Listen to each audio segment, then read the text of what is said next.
Right. Good afternoon, everyone. Welcome to the June edition of the Athens in Motion Commission meeting. Athens in Motion Commission exists to implement the bike and pedestrian master plan and make recommendations. Apologies for the late start.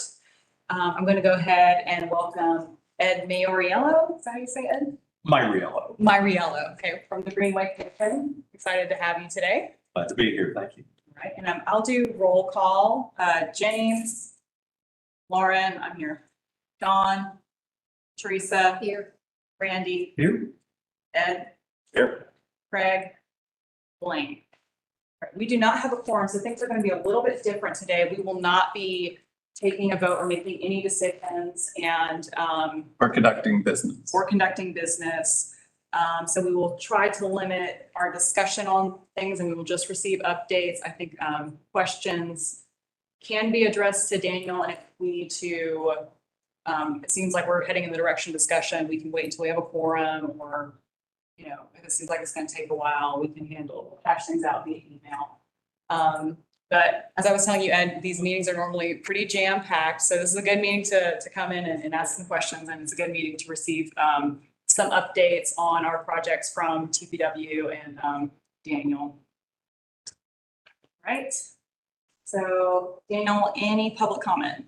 We have not received any online comment, but we have some people in the room. If you guys want to speak, public comment? 3 minutes, anybody? Yeah. All right. All right.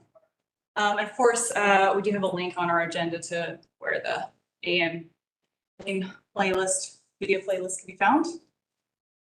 We will not be voting on the agenda today. I guess, was there anything I overlooked though? Go ahead and ask the commission if there's anything else you want to put on the agenda. Yeah, that you wanted to receive an update on today. Okay. Still that. And we will not be approving the May minutes. This will come later. So I'll move right into housekeeping. ACC Gov email. I guess it's not just ACC Gov. I want to be clear on that.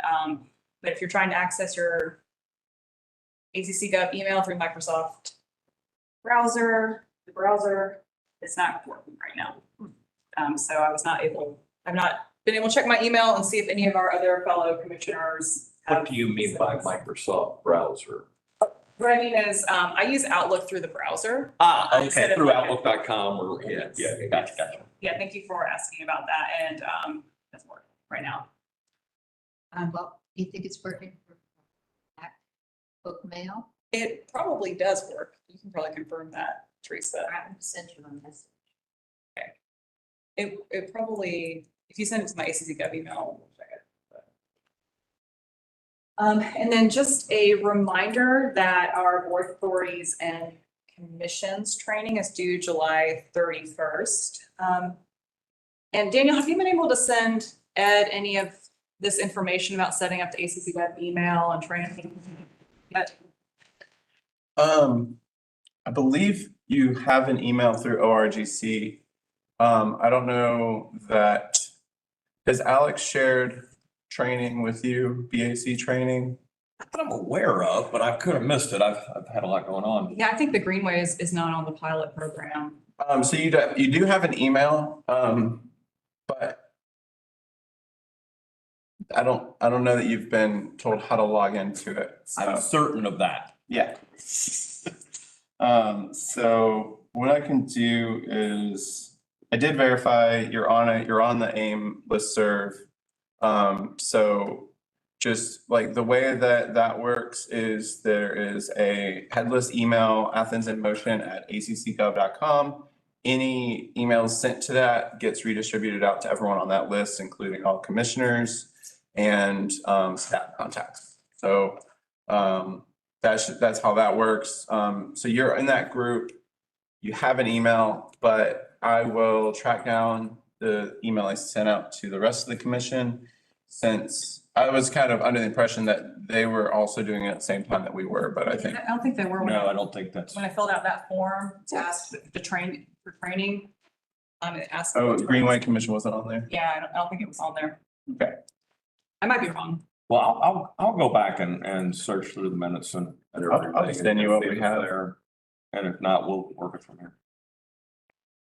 So yeah, a lot of changes are happening. Until this summer, we have been using like personal email addresses and UGA listserv, but we're all getting very official and everything here, and I think it's for the best. And Randy, I know you've done some of the training.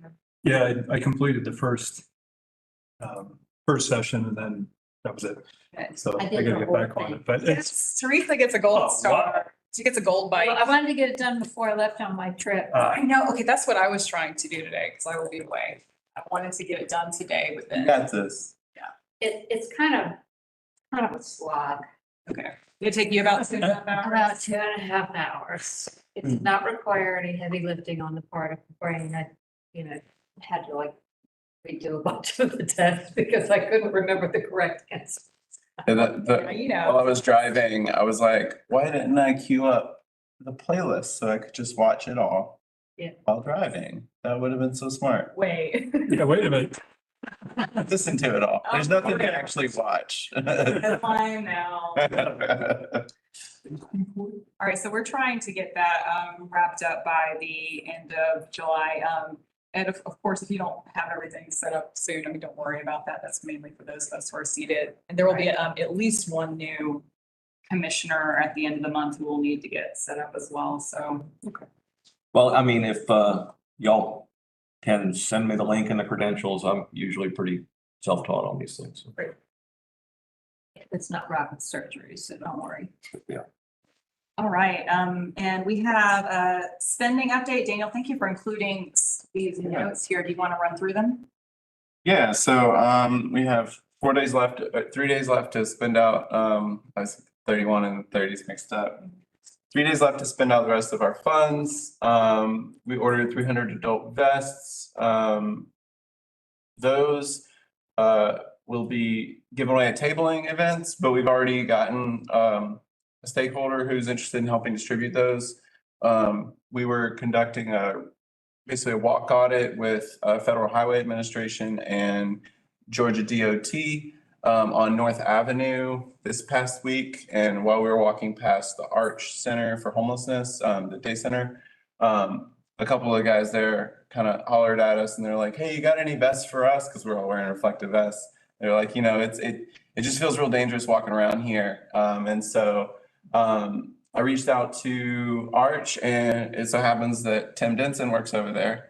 So he said they would help us distribute them to some of the people in need over there who are more of the pedestrian crowd over on North Ave. And then, so we probably won't give all of them over there, obviously. I'd like to keep some for our tabling events.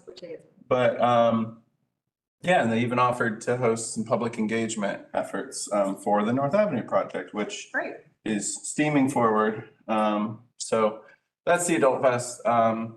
300 child vests will also be given away. Big price difference there, but just different company, different material and all that kind of stuff. And one of the reasons we're getting the child reflective vests is during the Clarke County School District Family Day, a lot of adults were asking for vests for their kids when they play. Yeah. Next. And these are being purchased specifically for giving away. Yeah, That's correct, yes. because we can't take any money in. We're not set up or allowed to do that. We also ordered 200 bike lights and 300 bike locks through Bike Athens. Costs associated there. And then we also ordered 20 bike racks, which were delivered yesterday.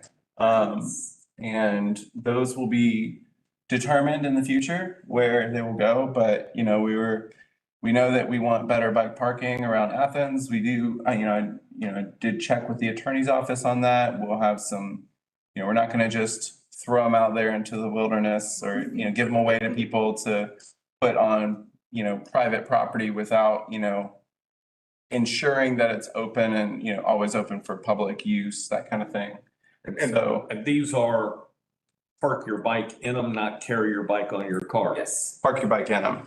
So in some of the areas where you can usually tell how needed a bike rack is based on how many bikes are tied up to, railing and, Yeah, do you want to share a story, Dan? Signposts. From this weekend? Oh my gosh. Okay, so I biked into Athens and I went to Creature Comforts and that's the only spot I saw that they had plenty of bike racks. And I was like, oh, like all the ones around town are filled up, but here's a whole rack. There's only 2 bikes on there. Sure, I'll tie my bike off here. Blocked it up, went around, did my thing, went to head out.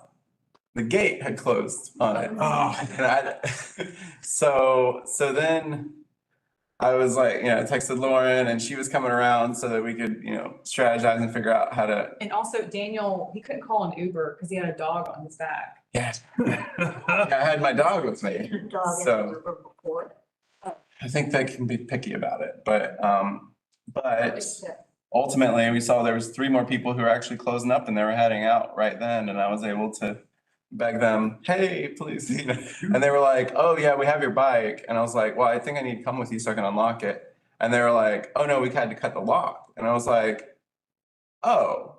And then they were like, yeah, it was preventing us from locking the gate. And I was like, wait, I was like, it's not a bike rack. And they're like, oh, okay. No, someone else tied their bike off and they chained the gate open. Right, and so they had to cut the lock and take it inside. So obviously there were several people. And then as I was walking out, there was like down that railing on the backside, it's just bikes everywhere. Just so even though we have a really high concentration of bike racks in downtown Athens, it's really hard to find them.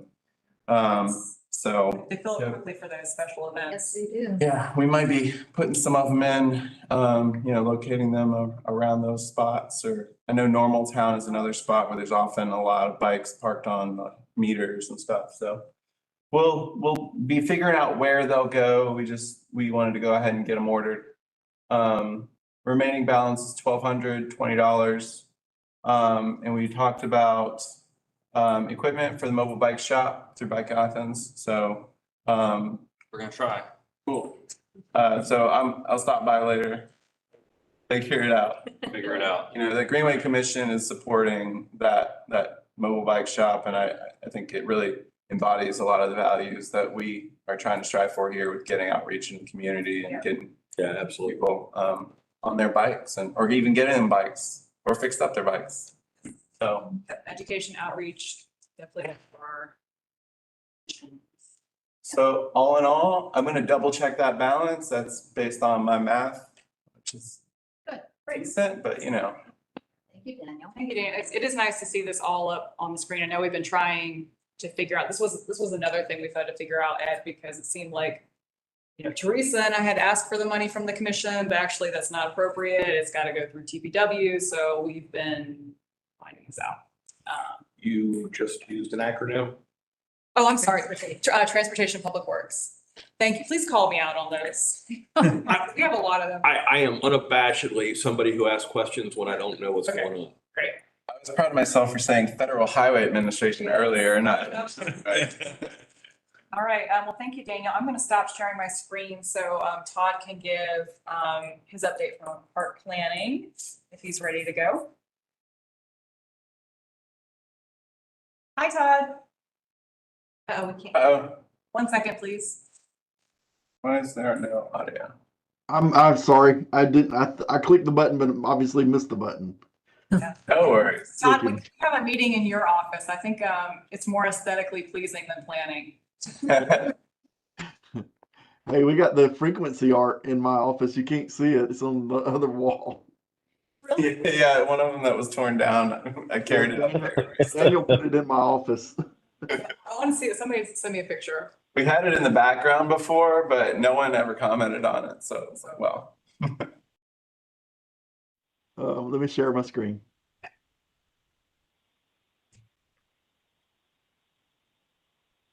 Yeah, Todd, I don't know if you know this, but your update during this meeting got shared with Reddit. It seems like it's the most comprehensive overview of what's going on with our trail system. So Okay. it's getting shared far and wide. We got Okay. the Athens subreddit. Well, that's good. Just an update on the bridge over Trail Creek. July 17th through the 21st, the contractor is go apply the wood sealer to the bridge deck. The pressure treated wood has dried out and cured enough now that we can put a sealer on it. And so we will close the bridge for that period of time to apply the sealer and then to let it properly dry and cure. And so we will put up chain link fence across the bridge to block access during that time, and we'll have signs and there's public notice going out as well. And so then that should be the last time we close it for a while. So I'm asking because GDOT is also closing down Oconee Street, and there's a lot of closures in that area. And so do you know when that's going to start? You said it's July 17th. The 17th when if weather permitting, they're going to close it on the 17th, apply the sealer, and then it takes it sounds like it takes about 3 days to dry. So technically it'll probably be reopened before the 21st, but I think they must have like a 1-day weather padding in there just in case they get rained on that Monday, the 17th. It still will give them time to get it down and give it proper curing time. And we should be able to use the switchback fine, but that's a good note, Daniel. Yeah. That the switchback will still be open. People just have to take the old way down into Dudley and back up on the other side of the Firefly Trail. Yeah, yep. So, and then the Cars Creek Greenway segment, construction has started, clearing should be wrapping up, and grading work has begun. I was looking at the schedule today, and the estimated completion is around February 2024 for this Cars Creek segment of the Greenway. So I don't have any cool pictures of it yet. So we've only had one construction meeting so far on it. And I'm sorry, Todd, can you remind us, there's supposed to eventually be a trailhead there or parking, right? Or is that going to be included with this? I noticed that it was cleared. Has construction started on that? Yes. Yes. And so technically there's not budget to do the parking lot area, but they are also going to do a laydown yard right there where the parking's going to be with gravel and stuff. And so I know Kent and Alex are talking logistics of operations. And so if we have that laydown yard and if it's gravel, would we open it or would we close it? So I'm not really, we haven't got that far into the discussions, or I haven't heard from them on whether we would potentially have some parking there on gravel. So, Okay, thank you. but hopefully we'll figure that out soon. And then Firefly Phase 3, I know the SPLOST office is still working on acquiring construction easements on that one. And so that's basically the major projects that are going on. We have the MLK Greenway extension, but that one's still way off in planning stages and has a lot of work hasn't been done yet. So Thank you so much, Todd. yeah, let me unshare if I can. Yep. Okay. And have y'all had any meetings? Okay, the MLK segment, that's the one you were just talking about. That's like North Avenue to Dudley Park. Is that right? Correct. Okay. So y'all have not had any project meetings on that? Not so far. Derek and them are, they're still dealing with GDOT and everything on it, but we have not had, let's see, I'm trying to make sure nothing is overlapping, but I'm pretty sure we haven't really had any additional meetings on it. I know, like I said, they're doing some stuff in the background, getting the contracts and all the permitting and beginning to get the engineer started, but we really have not had a meeting. And Daniel, you're asking about that because of North Avenue, right? Yes. Okay. Coordination. Right. I mean, we'll get you guys into our coordination meeting and y'all can get us into yours. It'll, I think the timelines, overlap between that and the North Avenue, race project. So, I thought, I'm sorry, I thought that they had said, that Alex had said that they were prioritizing the road, at the nature center because it's in such bad shape. yeah, it's very possible. I have a project that intersects with the MLK one. I don't have a project that intersects with that, so. Right, Yeah. yeah. Maybe some revitalization could happen since North Avenue, right? Is that what? Maybe, yeah, I think ultimately, it's more like looking at the schedule and seeing where things fall out in the scope. I think in the North Avenue situation, it's better for it to not be immediate because, we have all the, Federal Highway Administration stuff to jump through and we're still working on grant agreements and, so, yeah, no, like, it's good to know that y'all are prioritizing that kind of asphalt up at the nature center because that's definitely needed. And is that going to be asphalt or are y'all putting down concrete? I would assume asphalt. We just walked it with the project engineer who's scoping it several weeks ago. And so we have the scope in hand and we're reviewing that scope agreement. And so we haven't got into design yet. Okay. Excellent. Thank you. Yep. Okay, going back to the agenda, I will turn it over to you, Daniel, for really, whichever of these you want to go over. I know we definitely have some updates for Barber Street and Prince, so I will just let you take it away. And if there's questions about any of your updates, we'll ask them. So, Barber Street project, a commission defined option passed. It will have from Prince to Boulevard will be a 10 to 12 foot wide multi-use path. If needed, it can narrow down further. Really, that gets into, as we move forward into the preliminary engineering phase, they're going to be doing the actual design, which will, factor into survey and, walls, retaining walls, grading, all that kind of stuff.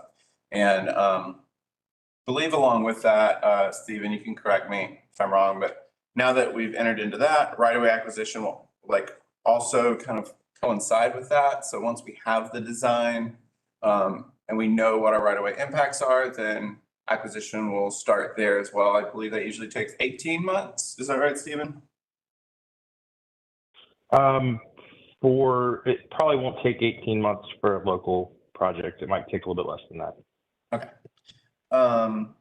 From Boulevard up to Dairy Pack Road, there's 3 segments there.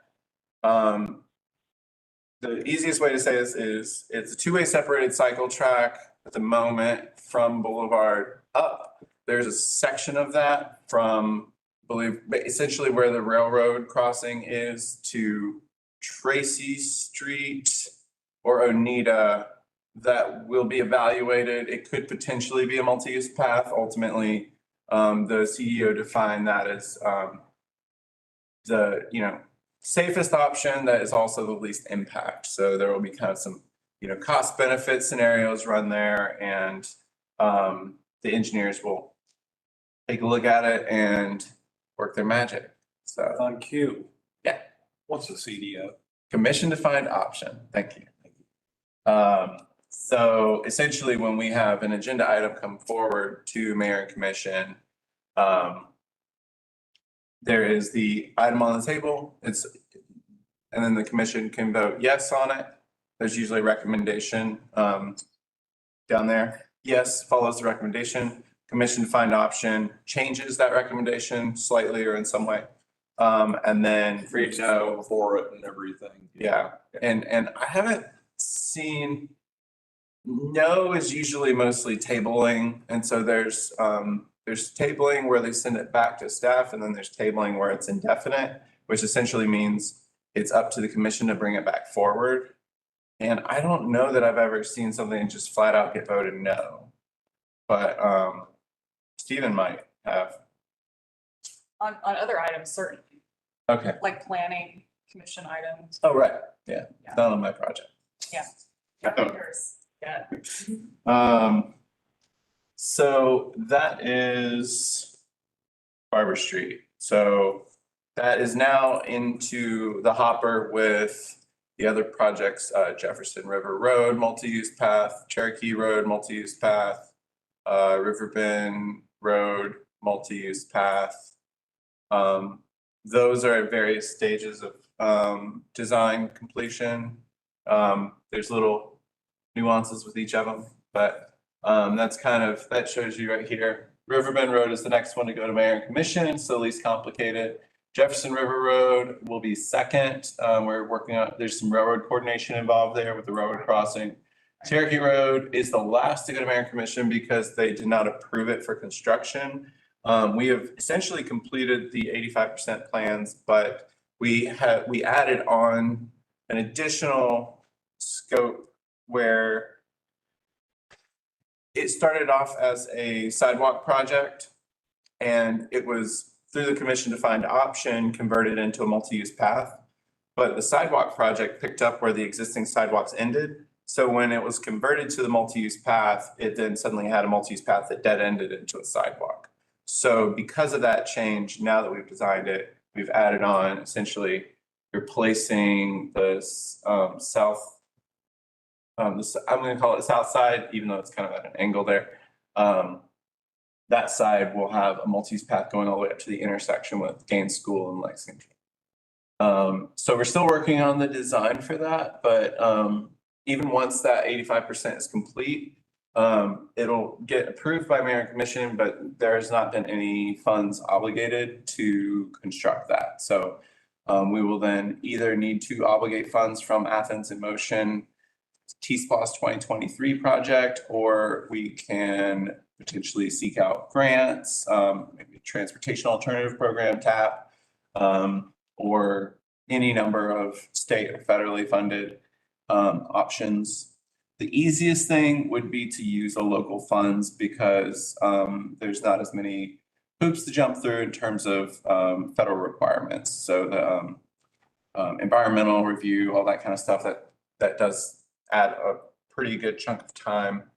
I do support environmental reviews for all construction projects. So, it's one of those things where you're like, oh, there's such a small window when you have to survey for bats. And if you miss it, you have to wait a whole nother year. And I'm like, well, I really like bats. And so I'm okay with that.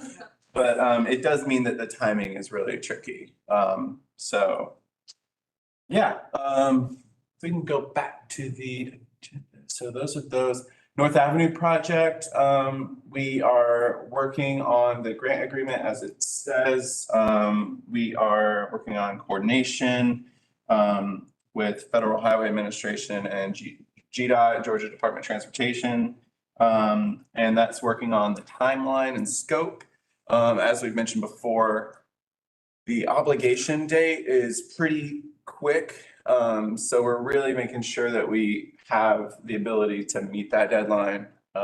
So we had a really great walk audit with them out here. We got a new point of contact at the Federal Highway FHWA office. And fun little piece of trivia, there is a FHWA office in every state and in Puerto Rico and DC. So there are 52. I kind of thought that there was districts and that even in some states you might have more than one FHWA office, but no. So there's this kind of not too far from here. It's over towards Atlanta or in Atlanta. I'm not sure.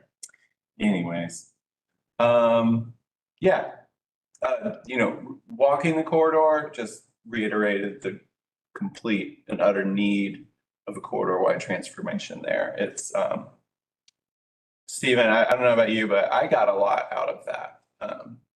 I know you've probably walked it before. I think that was technically my first time walking it. I mean, I really appreciate how much when we can bring people from state and federal agencies and actually walk the corridors and see it from the perspective of pedestrian, it makes a big difference. So yeah, I agree completely with that. Yeah, well, any big takeaways from that walk audit? I mean, it reiterates that bridge over the loop is still one of the biggest thorns in our side as far as a pinch point for bike ped.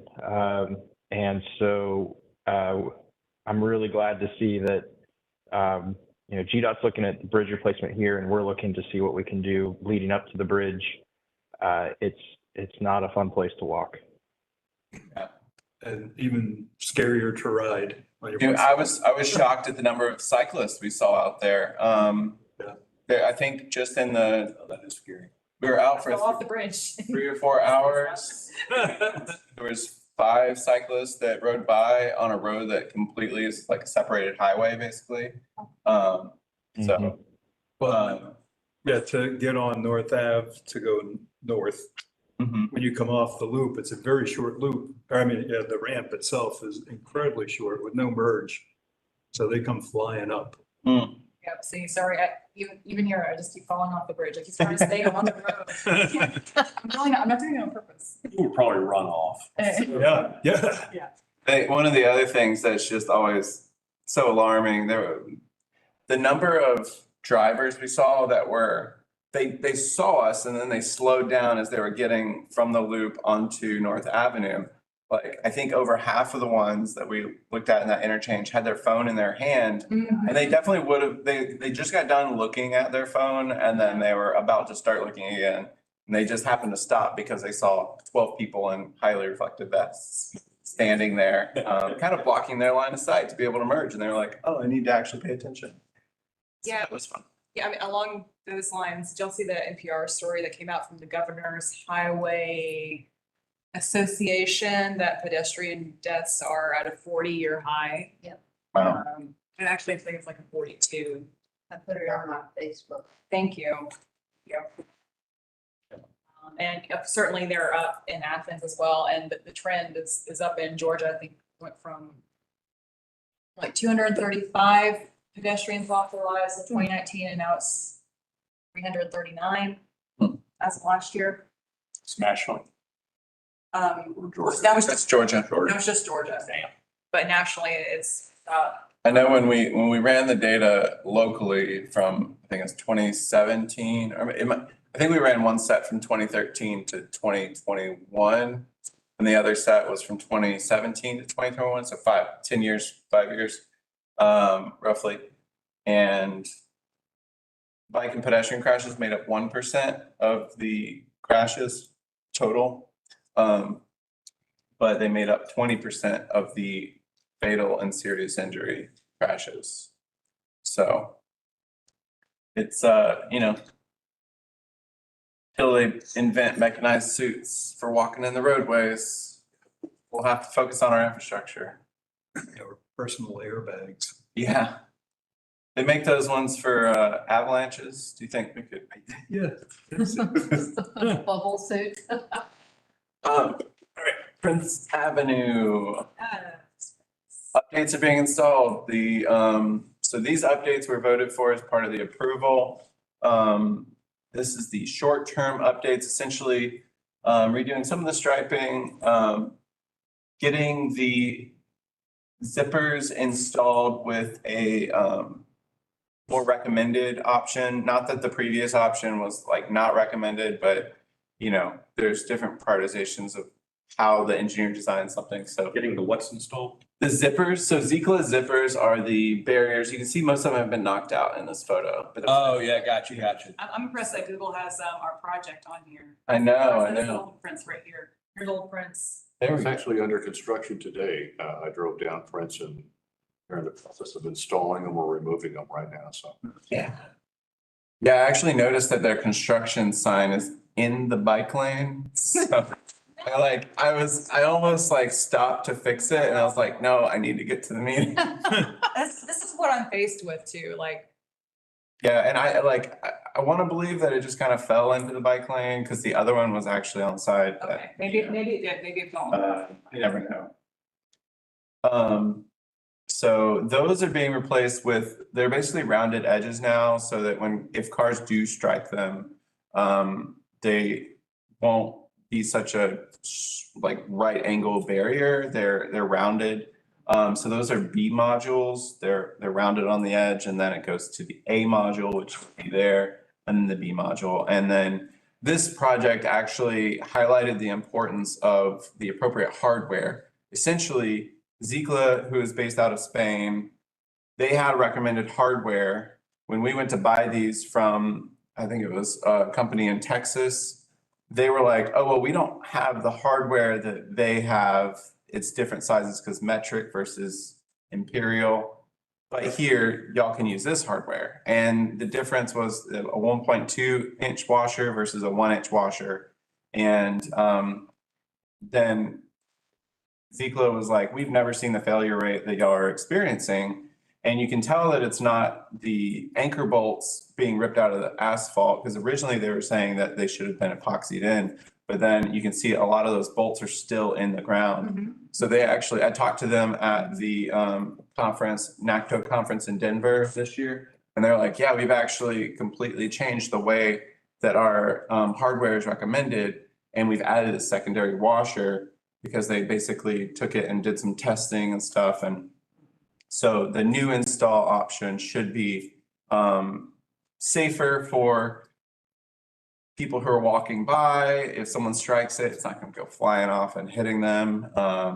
You know, it's going to be safer for the vehicles because it's not such a hard, rigid thing that could potentially blow your tires. And then we've also spaced them further away from the travel lane, so they are on the edge of the bike lane instead of in the center of that buffered area, just because the right of way is really, we didn't make it any narrower than it was before, but before there was 4 lanes versus 3. So yeah, and I think we've moved the stop bar back, and there's a few other adjustments that we're working on, and then hopefully pretty soon we'll be seeing the long range changes, which those will be implemented once repaving happens. And I believe our new, because Mark was on that committee, so our new representative for Prince Avenue is Lauren. So she's gonna start going, and she can help with those Prince Avenue user group updates. Yeah. Okay, but Daniel, I need to know this. This is critical here. So those zippers, like if someone is hypothetically in a car and stuck in the courtyard and they're running over trees and they're trying to get back out, will the zippers harm their car? More than any concrete or railings that they might drive into. Not that situation. Did you see the video? I saw the video. I mean, honestly, could not believe it. We have to think about the cars here. Oh, it's really ramped from that side, so it should give them a nice little boost to get back in the They road. came out like right here. Oh, yeah.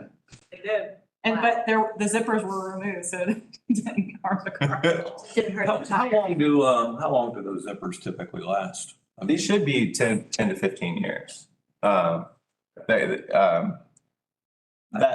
our streets and drainage department has not been impressed, and they have vowed to not install any of these. I'm really hoping, I understand your point of view. I don't want to put more work on y'all. Yeah. But also I don't feel like we fully have experimented enough with this. And it's not an experiment because these things are installed all over the country. We're not the first in the States to do this. They were installing some brand new ones there in Denver. There's some that have been installed in New York City for over a decade. Yeah, wasn't it true, Daniel, that the way we install them singularly, they don't usually do, they at least pair them? I mean, now we Yeah. have the. For this speed and type of roadway, Zikla, the company, did not recommend an A configuration. Which is the Um, single. And so So are these better than the flex posts? so these are meant to mimic curb lines. So in the way that if you imagine that being a concrete raised curb that fully separates where a sidewalk would be, This really mimics that versus the flex posts are more visible, but really could be driven right over. So you're referring to the little things that are down on the concrete, not the white post. No, Right. Right. The white posts are the previous form. Those are flex posts. Those are flex posts. So the location of the flex post was determined based off of, as you approach an intersection, it's just kind of highlighting that area, you know, because a lot of people tend to sweep into their curbs a little bit. Right. And we didn't want anyone to like not see the zippers, and you actually see there's no zippers in that bulb out over there. Right. And the reason that radius, people have to slow down so much is because we want them to be going slower when they make that turn, because the bicyclists and pedestrians are also walking across while people are turning right. So if they can slow down more, then it gives them a little bit more time to see if someone's crossing. Okay, because I was mistakenly confusing those two objects, and I was actually asking how long the flex posts typically last, because I was thinking that was significantly less than 10 years. Yeah. And I think it depends on the flex post. We have a few different products that are, The drivers. yeah, and the drivers and the time of year and how new the drivers are too. And how their stupid trucks are. Yeah. Well, yeah, I think all of our projects are phased in some ways. I think hopefully in 10 years, maybe if we find like a configuration that seems to work and doesn't need a lot of adjustments, we'll have something more permanent, like concrete down. Well, and one of the things that's pretty cool about the zippers is that, you know, this is really it's a quick build solution. So they may not be the prettiest, but they are a solution that can be pretty easily installed in the roadway to see and to experience what impact does 3-laning, not putting in bike lanes, but what impact does 3-laning have to the speed and behavior of the drivers. And that's where we really look at whether a project was successful or not whether people are actively using the lanes, which they are. But you know, you're not going to always see people cruising down the bike lanes, especially if there's not a fully connected network. And so that's, you know, there's a lot that, you know, comments going around of like, oh, well, I never see anybody in the bike lanes. And it's amazing the difference that you see if you're like at a coffee shop and watching the roadway, or like, you know, just walking by, you know, you'll see a lot more users than you would if you're just driving. Because Were the lanes narrowed on Prince? they were not narrowed, they were just reduced in number. So it was a 4-lane configuration, 2 going each way. And now with a 3-lane, you have a center turn lane. But a lot of people thought that we did narrow them because it just felt tighter.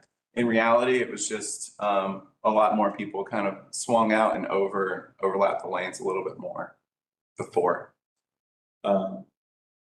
And yeah, as far as long-term, so the long-term improvements that will likely happen this winter, next springish, will be when we repave this corridor, we're gonna put down some concrete. We're gonna put maybe some different barriers out in different spots, if you know, and really we're gonna be able to look at the configuration and take all the comments that we got. You know, we got 1,800 comments. We're gonna be able to apply that to improvements that make the experience better for everyone. And but the zippers will then, the ones that we take out, we can use those in other quick build projects around the city. And so, and last month y'all voted, so they voted to designate some money for quick build projects. And we will be taking that to mayor and commission, along with a sidewalk gap filling project, bike lane gap filling project, I believe ADA improvements, so barriers along the sidewalks. You know, if there's a pole in the way, or even just like some heaving, essentially taking an accessibility audit of our sidewalk network. And then We've seen a lot of the counties work around the city where sidewalks were buckled and all that bit, and they've been smoothing out. yeah, and we're actually, my next spot in the update, so we can kind of roll into it unless anyone has more questions, but yeah, I don't have it listed here, but we have Georgia Safe Sidewalks is a company that we contracted to produce the those barriers above a certain height, in different areas around town. So they're actively working right now, or they might have just finished. I'm not sure. I think they're working right now, but, they have a piece of equipment that goes out and it grinds it down to an ADA ramp. So like before, like usually people like kind of grind it just to kind of smooth it out, but you don't necessarily know what the angle is. ADA accessibility is really a 1 to 12 slope. And so they essentially go out, we give them a geographic area. We say, okay, here's how many miles of sidewalk there are here. You know, and they go out and they walk all the sidewalks. They take note of every barrier that they have identified. They give us the full comprehensive list of all of those things.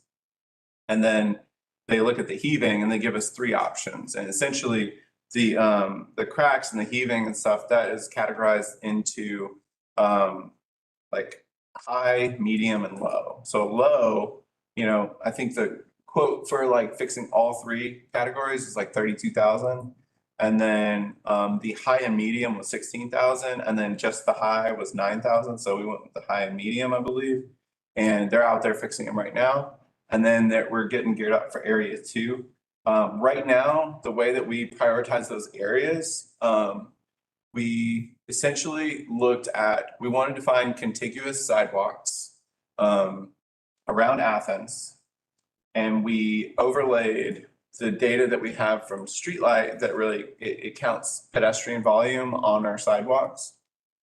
And we overlaid pedestrian usage with the contiguous sidewalks. So we were able to identify, here are the highest use areas we're looking for like 10 miles of sidewalk. And so this. You can actually quantify the need. Yeah, and the goal was like the areas where people are walking the most. Now, once we get into having the sub-project where we might do like a system-wide analysis, then we'll really be able to look at it all and then prioritize how we go about like which barriers we're fixing.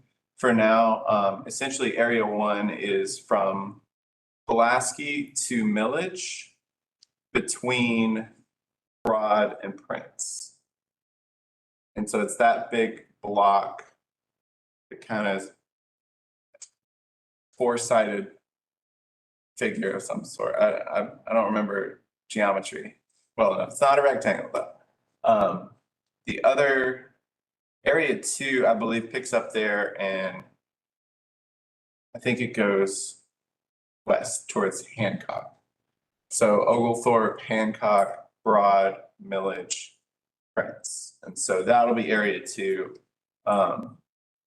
From there, we've got a few other places on the east side where we can start looking at area 3. We also want to kind of keep it close together because, you know, this guy's going out, like he and his staff are going out in the middle of summer with the data collector, and they're taking down every single thing. So, you know, if we can keep it clustered, it makes it a little easier for maneuvering the machinery.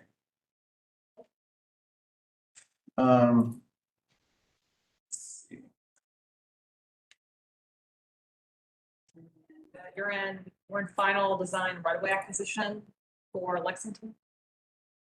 And this is just, these are for the sidewalks, not related to the T-Splosh 2023 project. Correct. So this is the T-Splosh 2018 project, which is to build sidewalks on the southern side of Lexington Road. From the end of the GDOT project, there at the interchange, all the way out to Gaines School Road.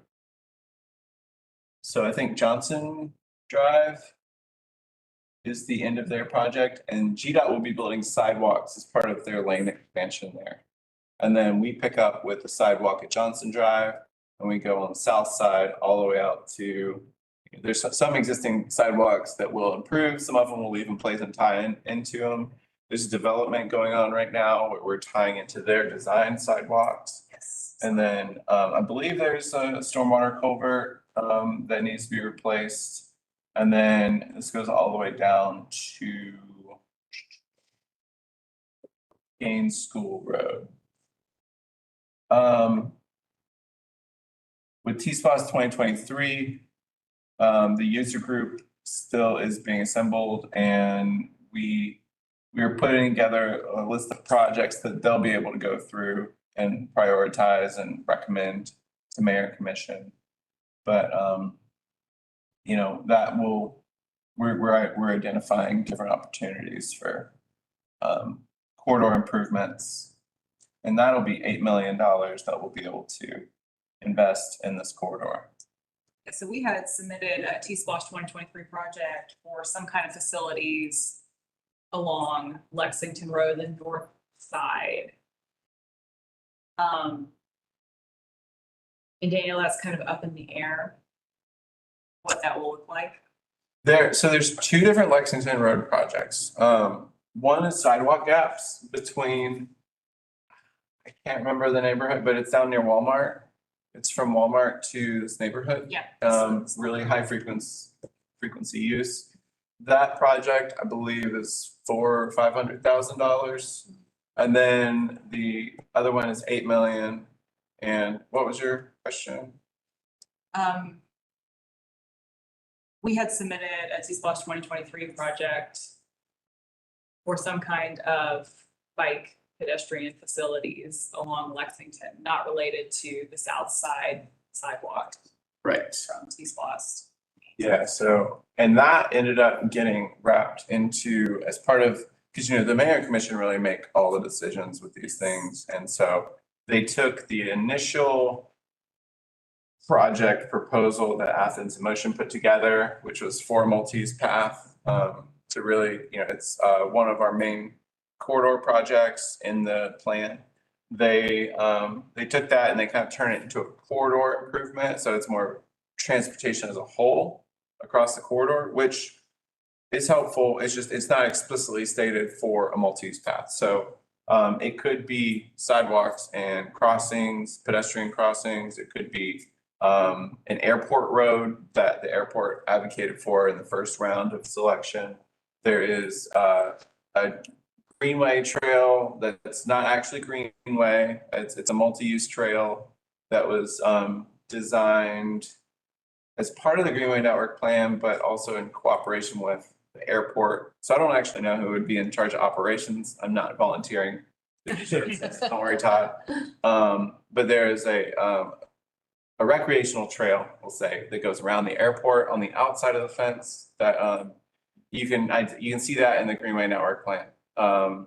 And Yeah, like that technically is on the corridor. I hope that both with Lexington and Atlanta Highway that we will see some kind of bike pedestrian improvements for Lexington. Otherwise, what is the point of Athens in Motion submitting T-Splosh projects?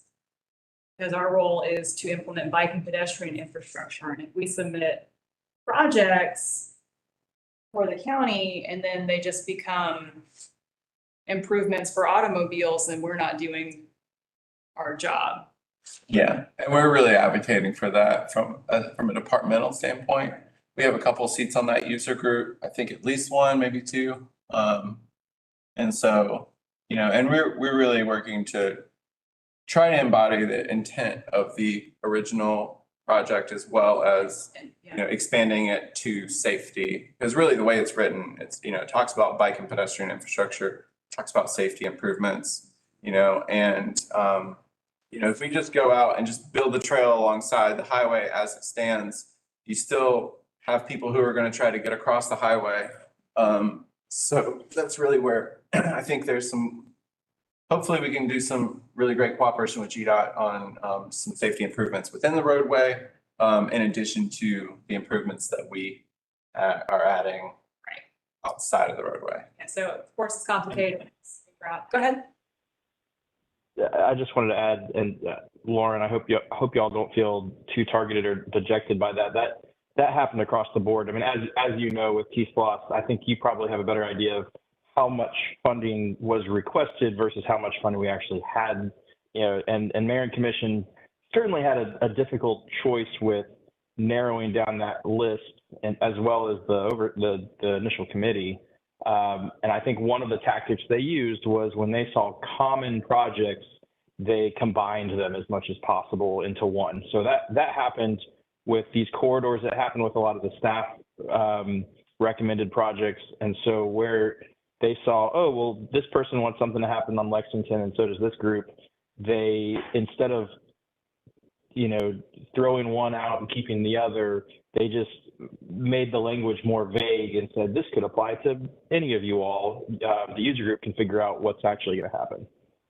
Yeah, and I appreciate your comments, Stephen, and they're very diplomatic, so thank you for that. What really I think is going on here is trying to continue to find a way to continue the Lexington 2000, T-SPOS 2017 project, which I get, and I certainly understand the strategy behind that. It's just not going to serve our future T-SPOS well if, we as a commission do our job by submitting bike ped projects only to have them become something entirely different. And then if we're not submitting those T-SPOS projects, then I don't know who is. But, I guess the community will just be the ones submitting projects, which I think is fine. There were some great community projects, but we're not going to be able to build out the network with T-SPOS funds if the funds are just going to be co-opted. Just to express my, I guess, hope there with that the Lexington 2023 funds actually do go to providing facilities for people to walk and roll safely along this corridor. And I appreciate your collaboration, because I know this gets complicated when you got state and local and mayor and commission and SPOS office. And so I look forward to, and the user group, I look forward to seeing the outcome. Great. Yeah, Daniel? All right. So yeah, then there's the Atlanta Highway project. That is, I missed the last. missed the meeting. Okay. Yeah, But basically they were finishing up the surveying and then they plan to send the Mitchell Bridge and Timothy pieces to mayor and commission sometime this fall. this was a couple weeks ago. Stephen, do you remember Atlanta Highway? It was the multi-use paths. I think we reviewed, they are at 85% complete plans, or they're close. And we took a look at them, gave comments, and they're actively working on design right now for those. Once they reach 85%, that's when it'll trade off to the T-SPOS 2023 program, and there will be a new user group. Yeah, So, that's my understanding. yeah, and then as far as the T-SPOS 2023, there really haven't been any conversations about that program, but there is a road safety audit that was conducted in 2021 by Georgia DOT. So as they get closer to their delivery date, we'll work with them to figure out where we can really piggyback a little bit. And they have their safety improvements that they're putting through with GDOT funding, and then, identifying how can we enhance or expand that and create better access for people along the corridor. So that'll be upcoming coordination with GDOT as well. Yeah, I guess, anything else you want to? There's intersection improvement for Hawthorne and Oglethorpe, and I think that is moving along. We're reviewing designs, and that might be everything.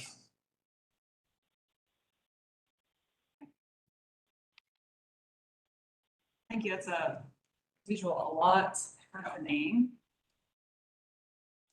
Yeah, I haven't been able to fully give the full update in a while, because I know we've had so many other things going on, so. Yeah, he's like, Nice now to we get to just- Daniel, it's like, okay, A little Daniel, bit brain. you have like 5 minutes. Shorter version.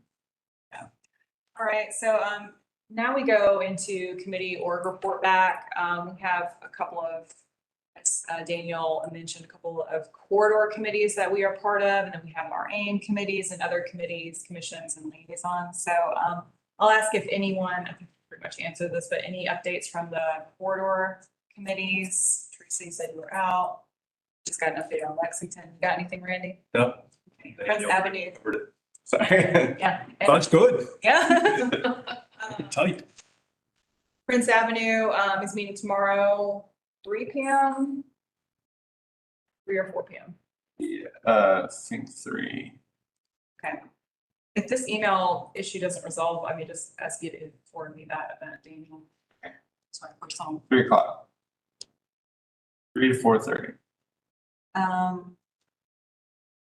Yes, we have an ad hoc committee working on the plan revision. We didn't meet this past month, but last meeting we voted on a new outline for the plan. Committee, do you all want to meet this month? I'm gone the next 2 weeks, starting Friday. Saturday. I'm gone the next week. Why don't we put it off till August? Okay, yeah, then we have our new Right. commissioner. My wedding will be done. Well, meet in August, great. And grants and data is on hiatus for now. Maybe, we'll revisit in August as well, we'll go full commission. Teresa, do you have any education communication updates that we haven't previously talked about? No, I mean, we've ordered those new vests and, again, I think that in August, I think we can talk about strategies for getting sort of input on plan revision. And so I think we can just put things off for another month. Yeah. And have all my strength. Yes. We had a busy spring with tabling and all the best stuff, which Teresa was having to handle that before Daniel took over this round, so. Randy, do you want to give a quick update on policy and projects where we are? Yeah, so at the last meeting we had, we started working with, as states are, with staff looking at the small project, what was put together and on the presentation. So that hopefully sometime in August, was it September, presentation to Mayor and Commission? What constitutes a small project in this context? Well, what we were, to take one step back for you, and we looked at a whole bunch of different activities that we could potentially do that with some money left over, well, not left over, but remaining from T-Splosh from various years, that we could do with in-house labor and would be quick and easy. So kind of, the low hanging fruit type projects, looking at sidewalk gaps. We could put in 100, maybe 500 feet. So some gaps there, some bike lanes where they're missing or have been eliminated in previous years. Thank you. So ultimately, the list we came up with was looking at sidewalk gaps, the bike lane gaps, the ADA improvements, have some money set aside for pilot programs. So if we want to do another Prince Avenue type activity, that there be money set aside there for installing. And I'm guessing those are SPLOST budgets, not our budget. Yes. Yes. Don't. Oh, man. Yeah, if only. If only we had that. Yeah. If you Just checking. I remember there was a couple public comments at the budget hearings and they were like, why are we spending all this tax dollars on bike lanes? We should take that out of the budget. And I was like, you could do that, but you would get $0 because all of our stuff is funded through SPLOST. That's kind of what we bank on. Yeah, so similar to Greenway, I guess, Yeah. all SPLOST, T-SPLOST specifically, but in the past there was SPLOST too. Yeah, I mean, the difference is that with Greenway, they do have operations written into their budget. So like the operations of the Greenway can be altered, but we don't even have operations of our paths and stuff. It's all wrapped under streets and drainage and traffic engineering. Road diet? Yes. Jessica, say. You know, when a road has been eating too much from the racetrack. Well, that's what I thought. Yeah. No, Daniel, do you want to explain that? Yeah, there's a few different terms hopping out around there these days. Essentially, it's what we did on Prince with 4-lane down to 3. Or even in some cases, I mean, you could do 5 to 4, and instead you could do 4 two-way, or you could do one-way, center turn lane, and Doesn't have to be another way. symmetrical. It's basically the shrinking of the roadway to reduce speeds and improve safety. And generally, road diets involve working with the existing road bed, right, curb to curb, so that makes them less expensive. Like, this looks like a lot of money, 348,000, but this is. Right, you're not extending the right of ways or anything like that. You're just dealing with what you've got already. Yeah, and that's why Prince Avenue is so inexpensive. I know that comes as a shock to the public that that's an inexpensive project, but it's incredibly inexpensive compared to, I think ultimately we've spent 250,000. compared to like Barber Street, where you are getting into right-of-way acquisition, utility relocations, and that one is gonna be 8 million. When I came to Athens in 85, I marveled at how, what an engineering marvel, Lumpkin Avenue around UGA's campus was, Lumpkin Street rather, where they had managed to take a 3-lane and turn it into a 4 with nothing but a paintbrush. Okay, wait, so you saw it go from 3 to 4? Well, it was recently 4 Okay, when I it went down to 3, got yeah. here, yeah. It went down to 3, and that was an improvement. That was I cannot imagine that road being 4 lanes. I've heard this. Oh, with buses, yeah. Oh my God, I've heard the story, but I'm like, what is that?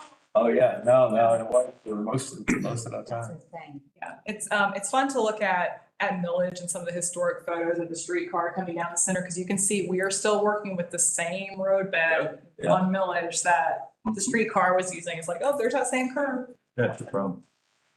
Do you feel like you got your questions answered about small? projects? Yes, all good, thank you. Yeah, Randy, thank you for filling us in there. Okay. So right now we're thinking that, staff will probably present the proposal for the small projects, and we'll just be in the room, but we are working on a presentation that they can draw from. Yeah, and as we get closer, September 12th is the work session date. Okay. So as we get closer to that, we will get more information on who's presenting what. Stephen, will Athens in Motion, similar to the way that we did Barber Street, will Athens in Motion be there to present? We'll have to ask. We haven't gotten clarification from the manager's office yet. I'm putting it on my calendar, and because I can definitely just be in the room and if questions come up, but I think it's great for you all to drive. Yeah, at the very least, you could be there for the question and answer session that we have. Agreed. We can handle the, proposal. I know that's kind of a big ask for, hey, help us present this project. I don't mind presenting. Absolutely.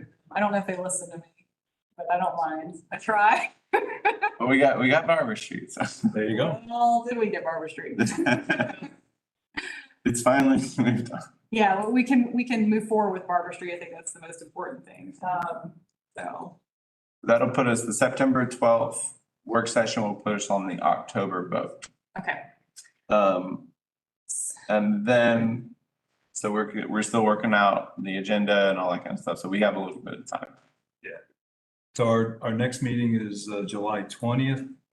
And one other item I'd like to, maybe we can start discussion on the 20th is where can we put the bike racks? Yeah. Yeah, that's, So if anybody got ideas, start. Normal town. But I'm sure there's plenty of Okay, others. just don't interfere with ADA accessibility, please. Yeah. Because I'm gonna get on your case. Oh, I right, don't okay. think we can legally do that. Yeah, so if we can install these racks, then we can install them properly and not have them be right up against a wall or blocking a sidewalk. Then they're harder to drive into when you're driving down staircases. Well, and that's through walls. why. I was really shocked that when going back to the farm burger the bike rack got away with just a couple scratches because it was installed directly adjacent to the wall. You can't actually park more than one bike sideways on it, but at least it didn't get driven through. It's still, I walked over there on Saturday. You watching the video and you just still can't imagine it happened. What was It just seems physically, it had to Is there a? Under the keyword to influence look for this video? of something. have. I mean, Reddit. On the Athens Reddit, you scroll down far enough, I think. I'll check it. Thank you. I think there's multiple posts. of it. Probably. Yeah. You have to watch it multiple times. It's just mind I blowing. never looked at Reddit. I need to look for Athens Reddit. Yeah, the Athens subreddit. All right, so then we go into our other committees and commissions and we usually we'll receive an update from UGA, and then Ed, you can tell us what's going on with the Greenware. Anything you'd like to share? Well, there's one thing of note happening right now, kind of in the background. I don't know if Scott or Daniel had mentioned it, but the Greenway previous chair, Ross Hinkle, has a pet project that he has set in motion, which is the nature guide. And the idea being that we put together a guide of what you're seeing when you're out there, what kind of habitats, what kind of flora and fauna you might find during different seasons. Tree, all sorts of things like that. I mean, I'm just pushing for the birds. Okay, right. But that's going on, and we're partnering with a couple of the faculty in the Odom School of Ecology. Amanda Roginski and Richard Hall are helping out, bringing students in to kind of help do some of the organization and investigation of what's happening. And the long-term goal is, in addition to being a pamphlet, but the idea that at strategic spots there would be a sign with a QR code that you could just point your phone at and get information about what's around you right there. And I think that will be a nice addition to the everyone. So, and I offer that not necessarily directly relevant, but maybe of interest to you as citizens of Athens. Yes, thank you. Yeah, and that's good. And again, our meetings are being watched for updates beyond bike pen stuff, as it turned out. So, yes, thank you. All I have. And we talked last meeting that Stephen is going to be more or less our T-SPLOS person. Stephen, do you have any updates that you want to share regarding T-SPLOS that we haven't gone over? I don't think there's anything that we haven't covered so far on the projects. Okay. Thank you. Yeah. And normally we're meeting right up until like 6 o'clock and sometimes a little bit over. Today we're going to finish early, so I'll go ahead and do the AIM commissioner round. If anyone has a parting thought or an announcement or something that they want to share, we try and make time for that. Randy, you want to kick us off? Yeah, I had an opportunity to go along on a bicycle ride with Daniel.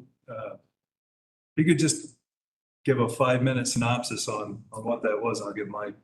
Yeah, so we organized essentially a bike audit, bike ride with Bike Athens and Transportation Public Works and Leisure Services to just go down and get some eyes on the Greenway.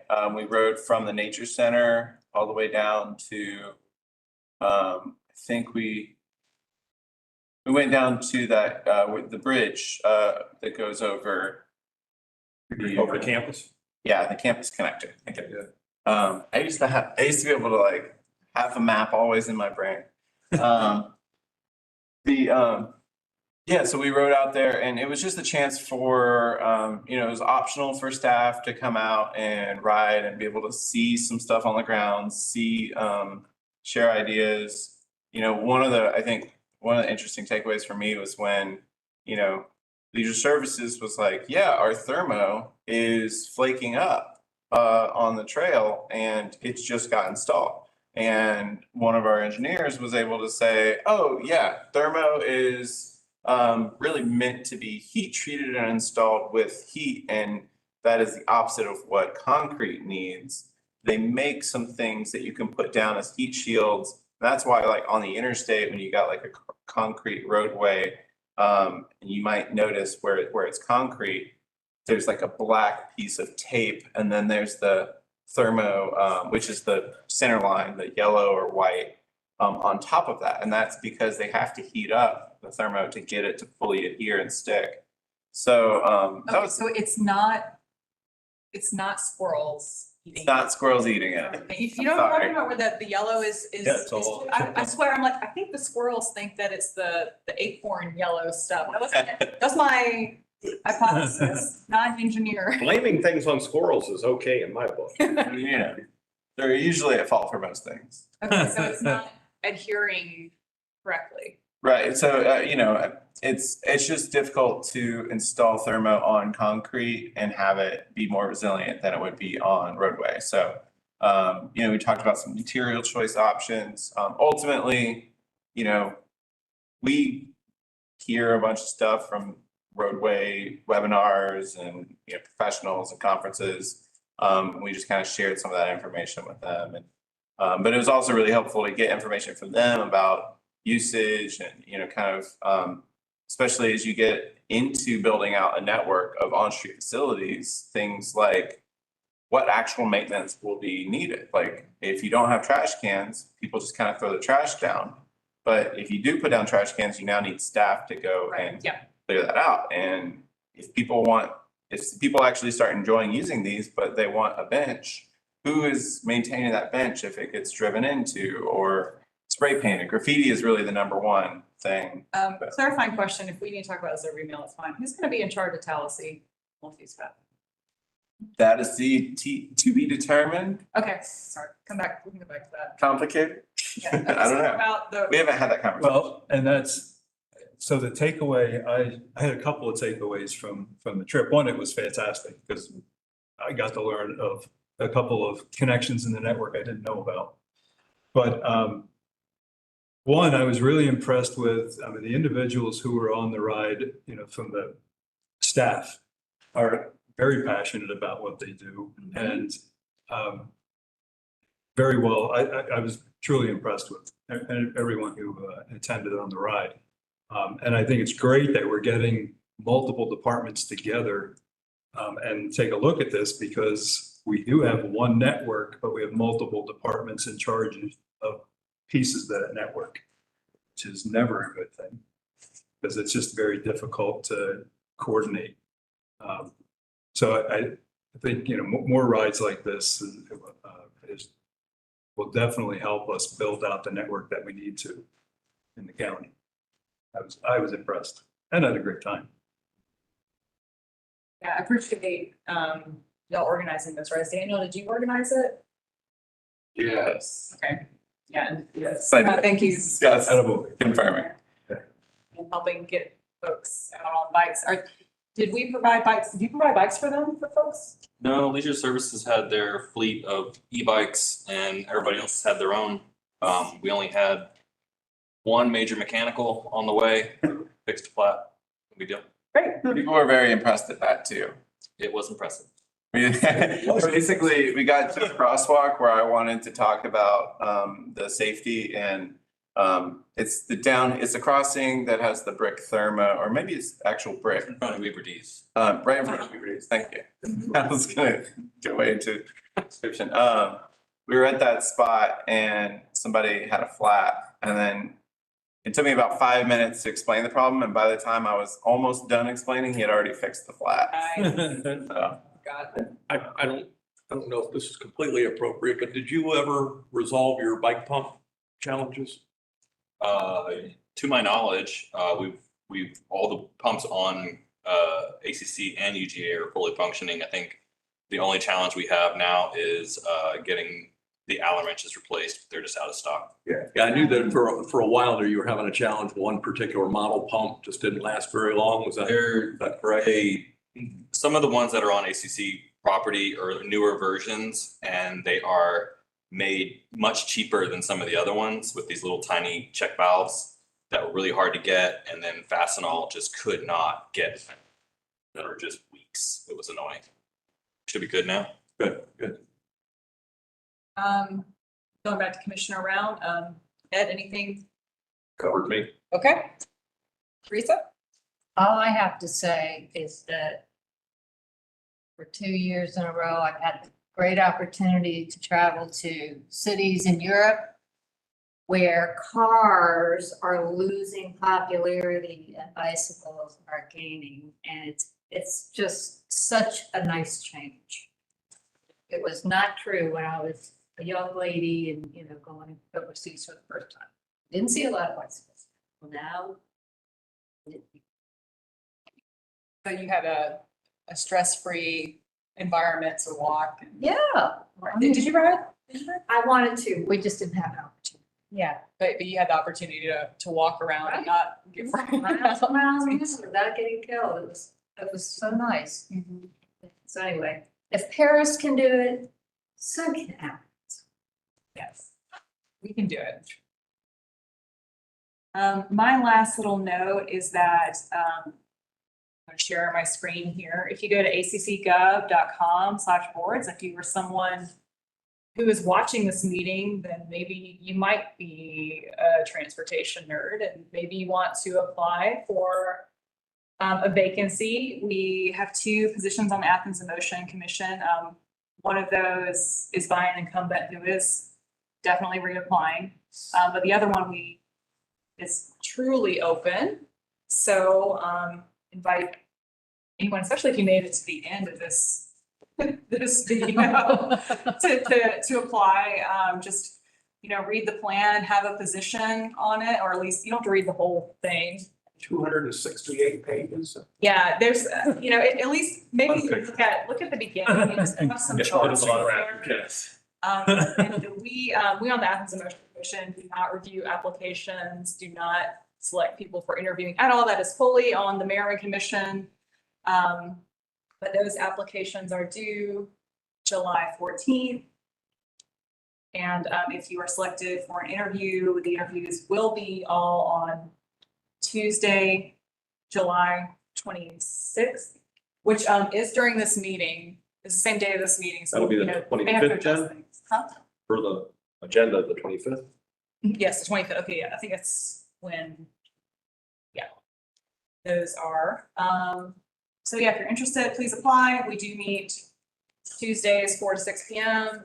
and have subcommittees and all that. So make sure you can dedicate the time. I'd love to have you on board. We also do have some subcommittees and you don't have to be on the commission to be part of our subcommittees. Please don't sign up if you don't want to commit to coming to the meetings, because we need people who can be here to vote. Yeah, you have to love meetings. They're not too many and they're not boring. Well, they're not as long as like the mayor and commission meetings. Right. Yes. But we do tend to use the whole time. But this let me fill this out. So yeah, that's my plug. And that website was accgov.com/boards. /boards, Yes. surfboards. That was surf. It's almost as fun though. Yes. Yeah, it's about surfboards. Daniel, Stephen, Todd, anything y'all want to add? I'm good. I don't think so. Ex officio? We got a joyride Friday. We might postpone it an hour depending on the weather, but 6 or 7 o'clock. Stay tuned to social media and we'll post it there. A Bike Athens Joyride this Friday, 6 p.m. Watch on social media in case the ride has to be postponed. Where are you staging to start? We're at the shop. We're at 1075 West Broad Street. And 75 West Broad Street. Across from the old varsity.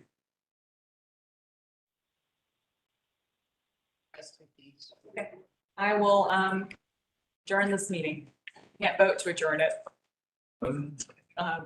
This goes on I forever. agree. I did. Man, she's getting drunk with power. Some people think I am. Still just hang out here until there is a quorum and then we get. Next meeting. The meeting never came to pass, so. Next meeting is 25th, you said? July 25th. Oh, I won't be here. That's right. I think you had told us you would. No, that's right, my daughter's wedding is Yes. that, Okay. Because so you yeah. said that's when the interviews are for the Yes. fourth, so. Oh, yes. If we need, we'll look at figure it out. scheduling through email and if people's emails are working. Good. All right. You're adjourned. Bye, everyone. I